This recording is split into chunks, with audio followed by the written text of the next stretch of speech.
2 hjul, 2 bobler, en kråbotte, et forskjort. Altså, det er det, der er Vespa.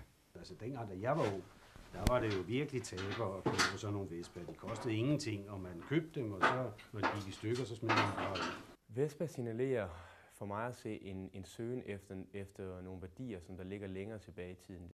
Vespaen kom til verden i 1946 på en sønderbumpet italiensk flyfabrik. Da ejeren Enrico Piaggio hørte den lille totaktsmotor for første gang, udbrød han Sempre una Vespa. Det minder mig om Vips. Navnet holdt ved, og et af de mest sejlede produkter nogensinde var skabt. Der er meget, der er så underligt italiensk lavet på sådan nogle, så man skal have specialværktøj og alt muligt andet for at kunne mark med det. Så det har egentlig været min intention også, at det skulle jeg selv skrue på. Det kunne jeg bare gøre ud på parkeringspladsen, men det kan jeg ikke. Og så kan vi jo hæve. Så. Det er det der, vi skal have væk. Den skal sætte fast her.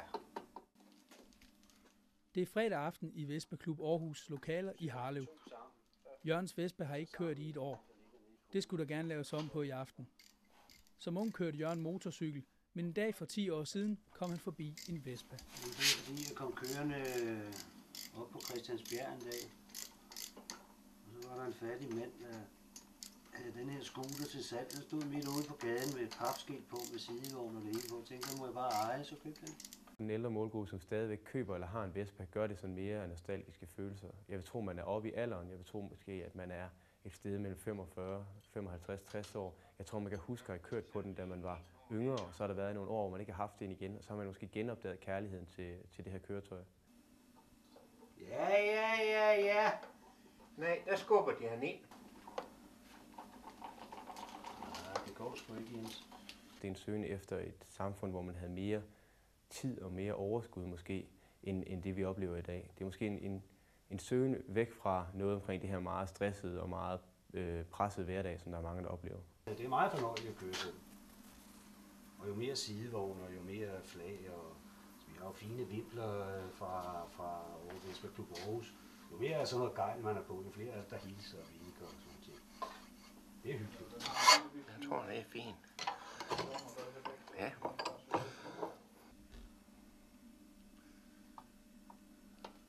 Hvis den hænger på noten, ja, så rykker den af med det samme. Ja, så smager den med det samme. Det duer ikke. Den går lige under kanten her. Altså, jeg tror sgu ikke, den skal så meget længere ind.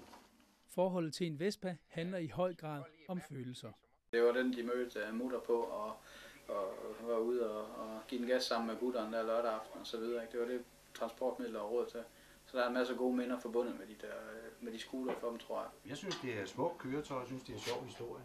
Det er det der historiske, det er det gamle design. Nu er det noget med det sjove, noget med, som der ikke er så mange andre, der har. Der er jo rigtig mange voksne mennesker, der efterhånden kører på motorcykel, både gamle og nye. Der er ikke ret mange, der har sådan gamle Vespaer. Vespaen er ikke kun tiltænkt mænd. Helt fra introduktionen af Vespaen har den også været markedsført direkte henvendt til kvinder. Især én ting har appelleret til begge køn. Formen i Vespaen, så er selve den måde, den er skruet sammen på, så er den meget heldigt designet. Altså alle detaljer i formen er renset af, men der er en meget tydelig form i den. Men den er båret af æstetik. Den er mest båret af en skulpturel tænkning. Det er virkelig nogle få ukomplicerede linjer, der ligger i karosseriets hovedformer. Vespaens design og simple teknologi har vist sig at være så stærk, at Vespaen har overlevet i mere end 60 år med ganske få ændringer.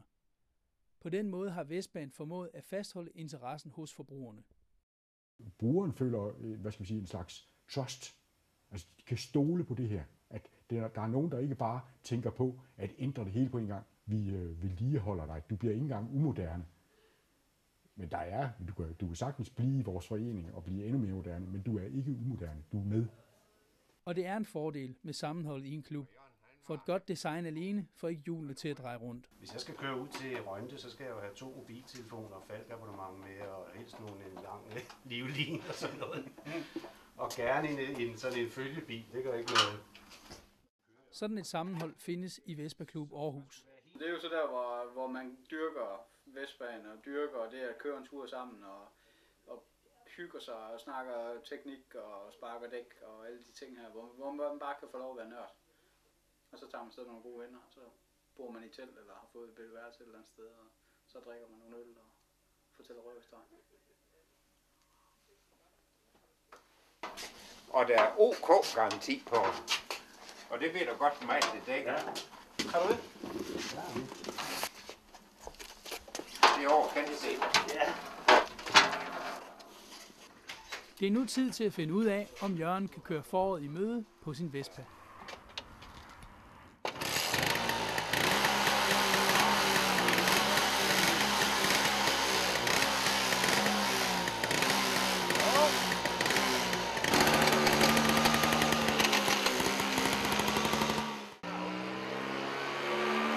Vespaen lever, og Jørgens Model GS 150 er klar til sin sæson nummer 45.